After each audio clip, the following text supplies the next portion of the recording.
गौरव गोगोई जी, उनके बाद गौरव गोगोई जी। कितनी मुख्यमंत्री बनाया आपने? धन्यवाद अध्यक्ष महोदय।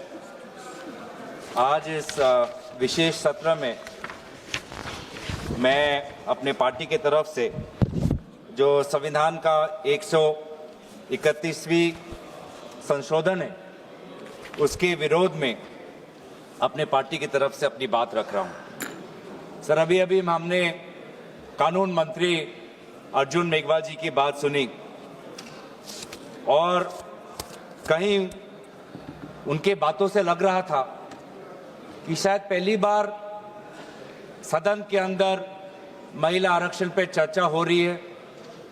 आज ही हर्ष का दिन है, आज ही उल्लास का दिन है, आज ही पारित हो रहा है, पहली बार हो रहा है, ऐतिहासिक हो रहा है, ऐसा उन्होंने एक ढांचा बनाने की कोशिश की। लेकिन आज से ही 3 साल पहले तब आदरणीय गृह मंत्री जी, उस समय भी ऐसी ही बातें उन्होंने की। और अगर आप दोनों के वक्तव्यों को सुनेंगे तो मुझे लगता है कि 90% आदरणीय गृह मंत्री जी ने उस समय जो कहा वही आज कानून मंत्री जी ने पढ़ के हमको दोबारा सुनाया। उस समय भी आदरणीय गृह मंत्री जी ने हम सबको श्री गणेश करने के लिए आह्वान जलाया था कि आइए, इससे 2023 से पहले 5 बार महिला आरक्षण पर विभिन्न प्रकार के कानून लाए गए हैं। इस बार तो प्रधानमंत्री मोदी जी उन्होंने एक सशक्त कदम लिया है, इस बार हो जाएगा। उस समय भी ऐसी बातें थी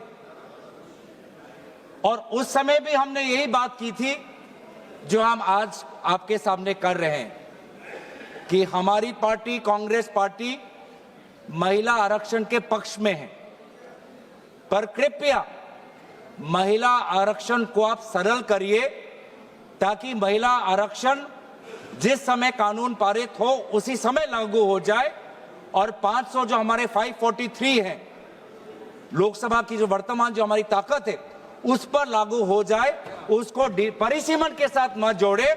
उस समय भी ये बात कही, आज भी हम ये बात कह रहे हैं। उस समय भी हमने ये बात कही थी। लोकसभा में आदरणीय हमारी कांग्रेस दल की नेत्री श्रीमती सोनिया गांधी जी ने यही बात कही थी कि हम महिला आरक्षण के पक्ष में हैं, पर इसको आप परिसीमन के साथ मत जोड़िए। और अगर आप महिला आरक्षण आप वर्तमान उस समय में 2024 के इलेक्शन में ही लागू करिए, उस समय भी हमने ये गुहार की थी। उस समय हमको आदरणीय गृह मंत्री जी ने कहा कि नहीं, डिलिमिटेशन कमीशन करना पड़ेगा। और मैं आदरणीय गृह मंत्री जी को मैं उनका जो स्पीच है उनके उसके ही मैं भाषण में एक लाइन उन्होंने कही थी जो मैं आपको इस सदन के इस चर्चा में लाना चाहता हूं। उन्होंने खुद कहा कि जैसे ही लोकसभा चुनाव पारित हो जाएगा, मतलब 2024, उन्होंने खुद कहा कि जैसे ही लोकसभा चुनाव पारित हो जाएगा तुरंत जनगणना होगी, तुरंत परिसीमन होगा, तुरंत महिला आरक्षण लागू होगा। अब 3 साल में ऐसी क्या बात बिगड़ गई? 3 साल में ऐसा क्या बदलाव आया कि लोकसभा चुनाव के बाद बस 2 साल ही हुए हैं और अगर आप इस विधेयक के statement of objects and reasons पढ़े तो खुद आज सरकार यह कह रही है कि जो अगला जनगणना होगा, जो अगला परिसीमन होगा, उसमें काफी समय होगा, काफी समय लगेगा और काफी उसमें डिले होगा। ये दोनों बात अलग है। स्वयं 3 साल पहले गृह मंत्री अमित शाह जी ने सदन में परिसीमन और जनगणना को महिला आरक्षण के साथ जोड़ते हुए हम सबको आश्वासन दिया कि जैसे ही अगली सरकार आएगी तुरंत जनगणना होगी, तुरंत परिसीमन होगा। और आज भी ये कह रहे हैं कि परिसीमन का जनगणना का काम शुरू हो गया। अभी अभी कुछ समय पहले आदरणीय गृह मंत्री अमित शाह जी ने कहा कि घरों की संख्या शुरुआत हो गई, घरों की संख्या कितनी है शुरुआत हो गई, और फिर व्यक्तिगत जनगणना उसकी शुरुआत होगी। तो क्यों आपने ही बिल में कह रहे हैं कि अगला जनगणना, अगला डिलिमिटेशन एक्सरसाइज में काफी समय लगेगा, तो इसका हम क्या समझे? इसका हम ये समझ सकते हैं कि कहीं ना कहीं आप वास्तविक रूप से महिला आरक्षण के पक्ष में नहीं हो। आप बार बार महिला आरक्षण में विभिन्न प्रकार के अटकलें ला रहे हो ताकि महिला आरक्षण को और पीछे किया जाए, और बाद में हो जो बात आसानी से हो सकती है, जो बात सरलता से हो सकती है, उसमें आप बार बार पेचीदा अटकलें लाके उसमें आप विलंब ला रहे हो। तभी आप 2023 में अगर आप हमारी बात सुनते तो 2024 में महिला आरक्षण आ जाता। और आज भी हम कह रहे हैं कि इस महिला आरक्षण को आप परिसीमन के साथ मत जोड़ो, महिला आरक्षण लाओ। वर्तमान में जो हमारी ताकत है 543, उसी पे आप लागू करो, हम पूरा आपका समर्थन करेंगे। 2029 में लाना चाहते हो कृपया लाइए, पर जो बात आपकी, जो हर बात में आप जो राजनीति करते हो, सिंबोलिज्म की पॉलिटिक्स जो करते हो, ये साफ साफ इस आपके इस बिल में, तीनों बिल में दिख रहा है कि ये आपका महिला आरक्षण लाने का बिल नहीं है, ये देश को बैकडोर के द्वारा परिसीमन करने का ये बिल है। ये आपकी मंशा है, महिला आरक्षण बिल नहीं है ये। हम परिसीमन की आपकी ये मंशा है, उस पे आप महिला आरक्षण का आपने एक लेबल लगा दिया है, ढांचा लगा दिया। कितनी दुख की बात है, कितनी शर्म की बात है कि अब महिला आरक्षण को ही आप ये ढांचा मिला, महिला आरक्षण ही आपका सुरक्षा कवच बना आपकी राजनीतिक मंशा को छुपाने के लिए, और कोई आपको विधेयक नहीं मिला। मतलब आपकी ही मंशा नहीं है। और दूसरी बात यह है कि विलंब क्यों? पहली बात तो शंका इस बात पे उठती है कि आप महिला आरक्षण के पक्ष में नहीं हो, नहीं तो आप तुरंत लेके आ जाते। और दूसरा जो शंका मन में पैदा होता है कि आप जाति जनगणना के पक्ष में नहीं हो, क्योंकि 2023 और 2026 के बीच में एक ही अंतर आया है। 2023 में भी आपकी सरकार, 26 में भी लोगों ने आपकी सरकार लेके आए हैं। 2023 में आपने कहा कि जनगणना होगी, परिसीमन होगा, फिर महिला आरक्षण होगी, और आज आप कह रहे हैं कि नहीं, जनगणना से पहले हमको महिला आरक्षण लाने की कोशिश करना चाहिए। क्या फर्क आया? फर्क बस इतना ही आया कि पूरे इंडिया अलायंस और विभिन्न विरोधी दल के दबाव में, आदरणीय राहुल गांधी जी के नेतृत्व में हमने आपके सरकार को विमर्श किया कि आपको जनगणना के साथ जाति जनगणना करनी पड़ेगी, जिसका उल्लेख आपने एक प्रेस रिलीज के द्वारा आपने फरवरी के महीने में किया, दबाव में आके किया। इसके पक्ष में आप नहीं थे। इससे प्रेस रिलीज से पहले कई बार सदन के अंदर, सदन के बाहर क्या क्या हम पर आलोचना नहीं हुई। कभी अर्बन नक्सल, कभी देशद्रोही, क्या क्या नहीं कहा, देश का बंटवारा चाहते हैं, क्या क्या आरोप नहीं लगाया। लेकिन जब आपने खुद देखा कि देश के लोग, अति पिछले वर्ग के लोग, अल्पसंख्यक जब वो चाहते हैं, जनजाति लोग, अनुसूचित जाति लोग जब वो चाहते हैं कि जाति जनगणना हो, तो आपने विमर्श होकर आपने जाति जनगणना लेके आए। अब आप वो जाति जनगणना को नहीं करना चाहते, आप नहीं लागू करना चाहते। अभी भी समय है, 2026 है, आप कह रहे हो कि काम आपका शुरू हो गया है, तो आपको क्यों लगता है, आपने क्यों यहां पे लिखा है कि कंसिडरेबल टाइम लगेगा और पार्टिसिपेशन ऑफ वुमेन जो है हमारी पॉलिटिक्स में वो डिले हो जाएगी? मतलब आप जाति जनगणना के पक्ष में नहीं हो। साफ साफ आपका उद्देश्य आपकी राजनीति यहां पे है, मैं पढ़ देना चाहता हूं। The next census and consequential delimitation exercise thereafter will take considerable time and thus delay the effective and dedicated participation of women in our democratic polity. Hence, the objective of the proposed bill is to operationalize 1/3 reservation for women through a delimitation exercise to be undertaken on the basis of the population figures of the latest published census. ये क्या तरीका है कि महिला आरक्षण को लागू करने के लिए आप एक डिलिमिटेशन को बुलडोज कर रहे हो, आप डिलिमिटेशन। आप जो ये बिल में आप जो ये संख्या लाए हो क्लॉज 3 में कि आर्टिकल 81 ऑफ कॉन्स्टिट्यूशन में संशोधन आना चाहिए कि 815 मेंबर्स आने चाहिए, ये कहां से आया? ये संख्या किसने निर्धारित किया? सरकार। और इसीलिए तो हम इस बिल का विरोध कर रहे हैं कि आज सरकार अपने आप, जो संविधान में लिखा हुआ है कि जो अगला सेंसस होगा 2026, उसके बाद डिलिमिटेशन होगा, आज सरकार ने वो संविधान का पूरा आर्टिकल 81 को खत्म करके खुद अपने आप को ताकत दे रहा है कि नहीं, सेंसस के लिए नहीं हमको रुकना, और अपने आप हमने चुन लिया कि 815 करना है। ये संख्या कहां से आया? नागपुर से आया? किसी शाखा से आया? कहां से आया? कोई सरकारी दस्तावेज, कोई पार्लियामेंट्री पेपर, कोई पार्लियामेंट्री कमेटी की रिपोर्ट, कहां से आया 815 नंबर?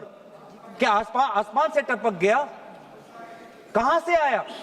यही तो हम जानना चाहिए। इसलिए तो हम कह रहे हैं कि सरकार के पास इस विधेयक को इंट्रोड्यूस करने की लेजिस्लेटिव कॉम्पिटेंस है ही नहीं, कि वो सरकार अपने आप कैसे तय कर ले कि पार्लियामेंट की सदन की संख्या कितनी बढ़नी चाहिए, अपने आप, बिना सेंसस के।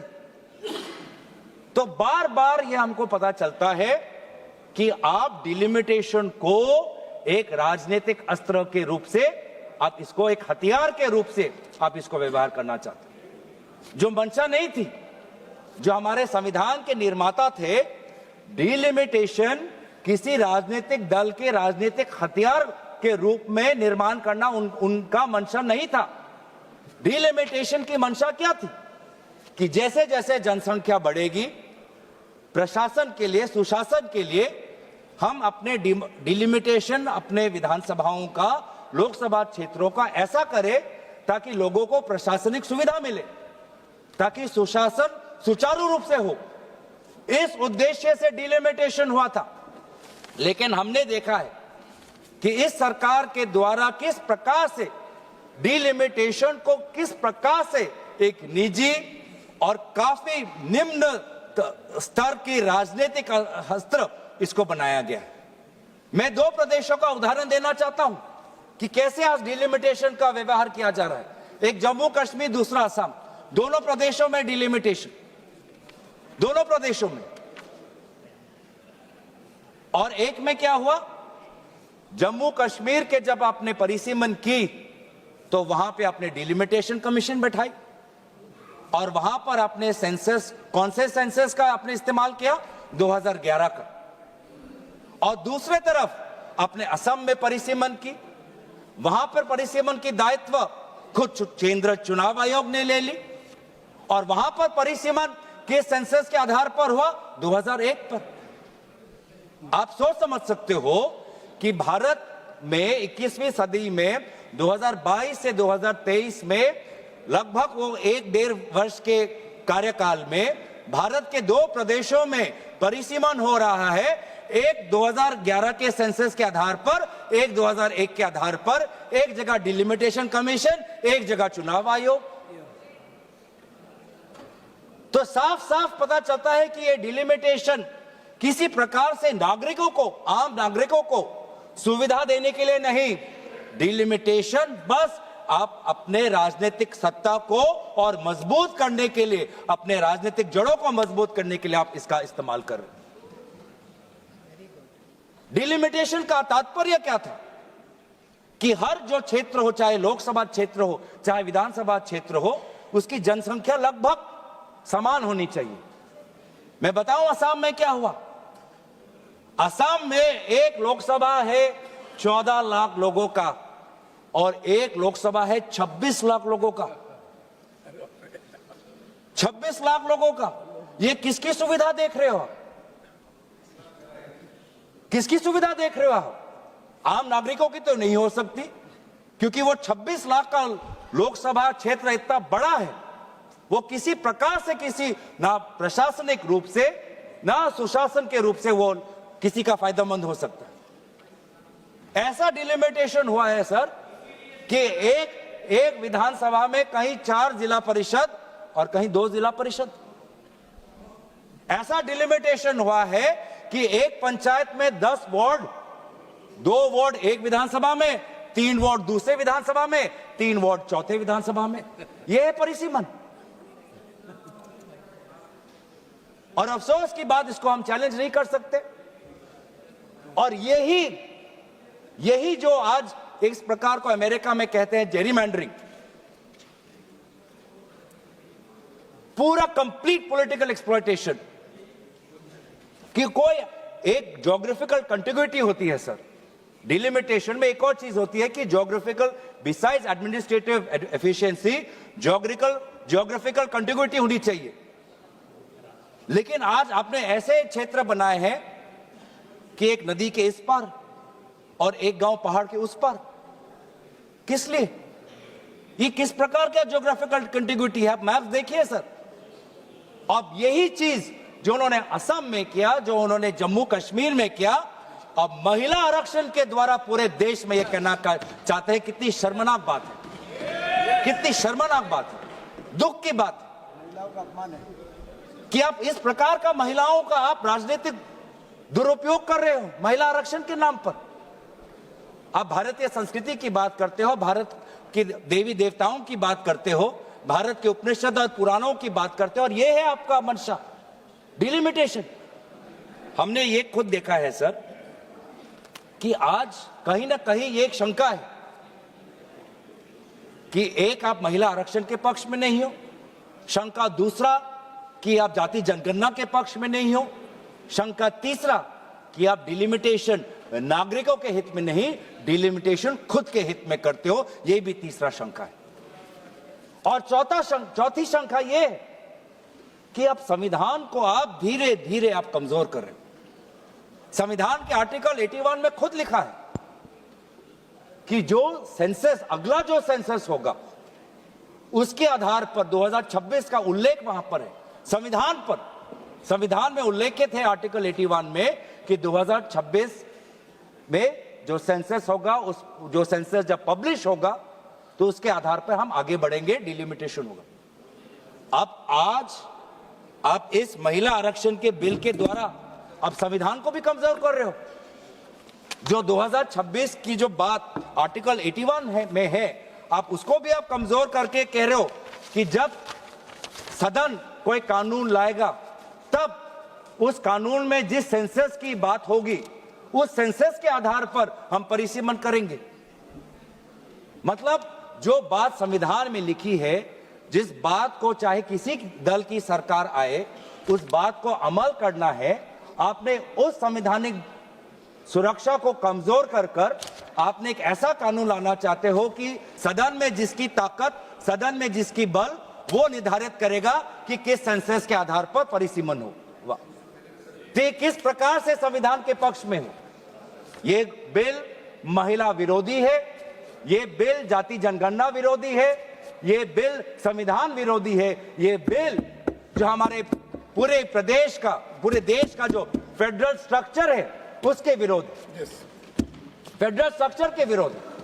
सर, हमारे अध्यक्ष महोदय,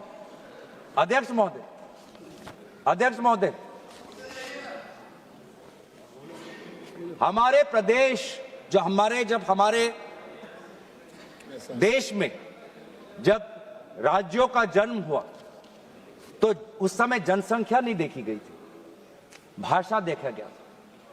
भाषाओं के आधार पर एक लिंग्विस्टिक रीऑर्गेनाइजेशन हमारे प्रदेशों को हुआ था। कहीं कहीं जो हमारी एथनिसिटी है, नॉर्थ ईस्ट के जो ट्राइब्स हैं, उनको पता है कि वो एक बड़े ग्रेटर असम के पार्ट में हैं, लेकिन कहीं ना कहीं उनको अपना परिचय बचाना था, अपने भाषा का परिचय। अपने एथिसिटी का परिचय, अपने परंपरा का परिचय, और इसीलिए वो ग्रेटर आसाम से, ग्रेटर नॉर्थ ईस्ट फ्रंटियर से वो निकलकर उन्होंने अपने सेपरेट स्टेटहुड की मांग की, जिसके कारण स्वाभाविक रूप से उनकी जनसंख्या कम हुई।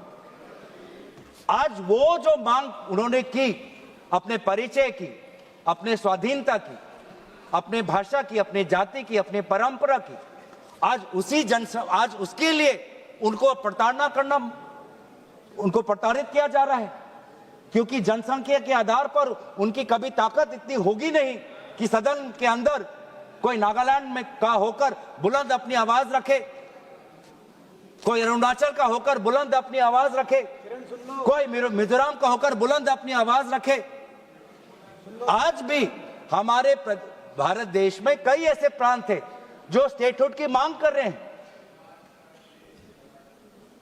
गोरखा का एक मांग है, सेपरेट स्टेटहुड की मांग कर रहे हैं, और आज जब वो सेपरेट स्टेट होंगे तो उन्हीं की जो जनसंख्या है उनके कारण उनको कमजोर किया जाएगा। तो आपने जो एक विषय है, जिस विषय पर हमारे केसी वेणुगोपाल जी ने कहा कि हमारे जो पूर्व प्रधानमंत्री है स्वर्गीय इंदिरा जी, स्वर्गीय अटल जी, उन्होंने पूरे जो हमारी फेडरल बैलेंस है, संतुलन है, उसको बचाने के लिए फ्रीज डाला था पॉपुलेशन सेंसस में 1976 और 2001 में, एक बड़े एक सोच के साथ। आज आप उनसे भी परे हो रहे। आप तो कांग्रेस के स्वर्गीय प्रधानमंत्री इंदिरा जी से तो बड़े अपने आप को समझते हो, आप स्वर्गीय अटल जी से भी अपने आप को बड़े समझते हो, जो एक अटल जी से भी, स्वर्गीय अटल जी से भी अपने आप को आप बड़े स्टेट्समैन समझते हो। तो जो आज ये पॉपुलेशन की जो बात है, एक संतुलन की बात है, जिसको मैं काफी बारीकी से समझना है, फेडरल स्ट्रक्चर को के बैलेंस को पकड़ने के लिए बहुत सबको साथ, सारे प्रदेशों के मुख्यमंत्री, सारे विभिन्न दलों के साथ बातचीत करनी है। उसको आप महिला आरक्षण के नाम पर सबके बुलडोज कर रहे हो आप। हम दोबारा आपको कह रहे हैं, लाइए महिला आरक्षण, हम इसके विरोध में नहीं है, महिला आरक्षण लाइए, लेकिन ये परिसीमन के अटकेले और इस परिसीमन के जाल से इसको बाहर निकालिए, सरल करिए, आसान करिए, लागू करिए, ताकि हम सब देख पाए। इससे महिला आरक्षण के द्वारा आप अपने राजनीतिक रोटियों को मत सेकें। मैं दोबारा कोशिश करूंगा कि काफी परिसीमन को लेकर इस देश में गंभीर सवाल उठ रहे हैं, जिस सवालों का जवाब, जिस मसलों का समाधान पूर्व में हमारे स्वर्गीय प्रधानमंत्री ने किया है, और काफी एक बारीकी से काफी संतुलन उन्होंने सृष्टि करने में वो सफल हुए। उस संतुलन को आप अपने राजनीतिक रोटी के लिए, अपने राजनीतिक मुनाफा के लिए भारत के उस संतुलन को मत बिगाड़िए। आज भी हम एक, जैसे राहुल जी ने कहा है कई बार कि हम यूनियन है एक स्टेट्स के। इस यूनियन में चाहे स्टेट की जनसंख्या बड़ी हो या स्टेट की जनसंख्या कम हो, जनसंख्या के आधार पर उनको राजनीतिक रूप से उनकी ताकत को आप कम मत करिए या बढ़ाइए मत। सबको तवज्जो मिले, भारत की जो हमारी अखंडता है वो अमल रहे और भारत हमेशा सशक्त रहे। इसीलिए परिसीमन पर गंभीर चर्चा हो और इस प्रकार से बुलडोज ना करे। महिला आरक्षण पर आप उसको इस ढांचे से निकाले, एक सरल बिल लाइए, जो आप हमारे सुझाव को कबूल करिए। इसलिए आपने इस प्रकार के गैर संवैधानिक, गैर महिला, गैर जाति जनगणना, गैर जो हमारे संघीय ढांचे के खिलाफ बिल लाने के कारण हम पुरजोर तरीके से इस बिल का विरोध करते हैं। धन्यवाद।